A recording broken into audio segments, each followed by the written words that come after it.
What's up, guys? We are going for our first solo HYROX Pro race. You know what? It's my first pro race. We'll see how it goes. We've fueled correctly, I think.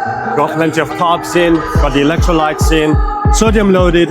So I think we're kind of ready, but who knows how it'll go. We're gonna try our best, give it our best shot, and get it in. Here we go, guys. So the goal of this race was to stay controlled and stick to my pace. I wanted those first couple of runs to sit around a 5-minute pace. Instead, I came out with the first run at a 4:20 pace. Going into station 1, the ski erg, I actually felt pretty comfortable. I kept the stroke weight nice and controlled, around 25 to 27. This is exactly what I've been doing in training. So on paper, that station was actually fine.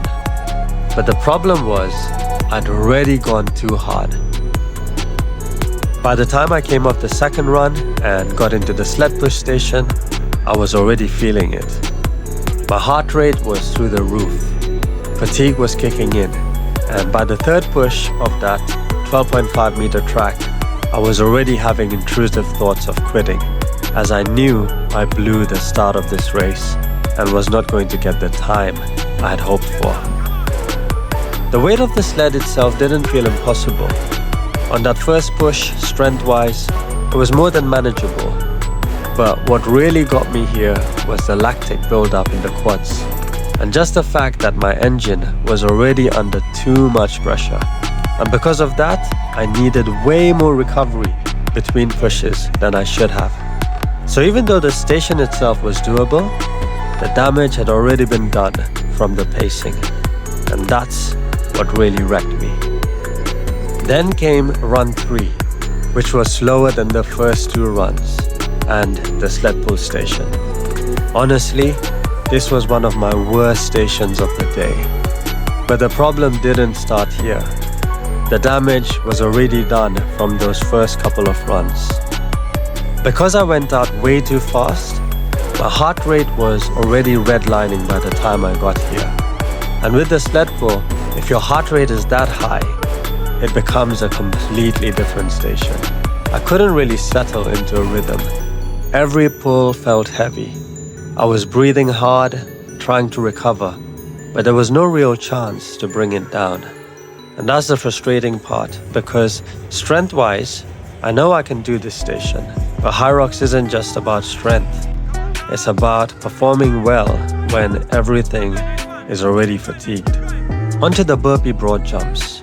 I actually think this was one of my better stations of the day. I tried to stay low, stay smooth, and use it almost as a way to bring my heart rate down slightly. Every time I hit the floor, I was basically trying to stay as relaxed as possible and not rush for no reason. So compared to some of the other stations, this one felt a bit more under control. Not amazing, but definitely one of the better parts of the race. The running overall though, if I'm being honest, it just wasn't where it needs to be. And that's still one of the biggest things I need to improve. Then, coming into the row erg, I was really just trying to regain a bit of control here. By this point, I was already carrying way more fatigue than I should have been. And again, that came back to the pacing errors early in the race. So instead of trying to force the row, I focused more on staying smooth, controlling my breathing, and not digging myself into an even deeper hole. Farmer's carry was actually okay. I think I got just over 2 minutes on this station, and overall it felt fairly smooth. I did have to put the kettlebells down a couple of times, but I wouldn't say this is one of my biggest weaknesses.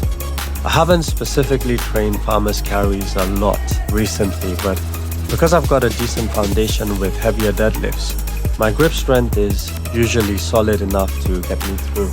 Like everything else, there's always room to improve. Coming into the lunges, this is usually a station I'd actually back myself on. Lunges have generally been one of my better stations. But on this day, I had just built up so much fatigue by this point that I couldn't really express that strength properly.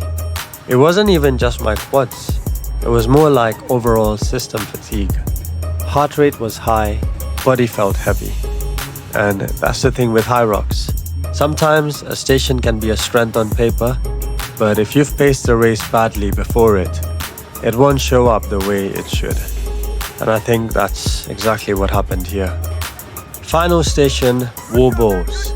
And honestly, this was one of my worst stations without a doubt. By the time you get to wall balls in HYROX, it's not really about whether you can do wall balls when you're fresh. It's about whether you can still cycle them well when your lungs are cooked, your legs are gone, and your shoulders are hanging on for dear life. So overall, this was not the performance I'd hoped for, but if I'm being fully honest, it probably was a more realistic reflection of where I'm currently at. And I think that's important to say because sometimes you have a goal in your head, but race day tells you the truth.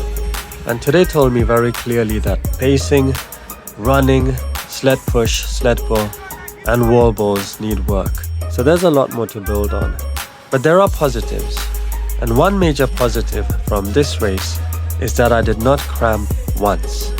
And that is huge because this is one of the first solo races where I've managed to get through the whole thing with no cramping at all. So that tells me that my fueling strategy was actually pretty solid. My carb intake, sodium intake, and my hydration, all of that was mostly on point. I had enough carb gels with me during the runs, and I also carried these tablets called Salt Stick, and they seem to do the job.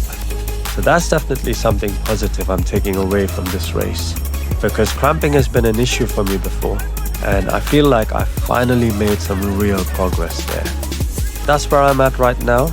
Not the race I wanted, but definitely a race I can learn a lot from. And that's part of the process. I wanted to share it honestly, document the journey, and show you where I'm at. Not just when things go well, but also when things need work.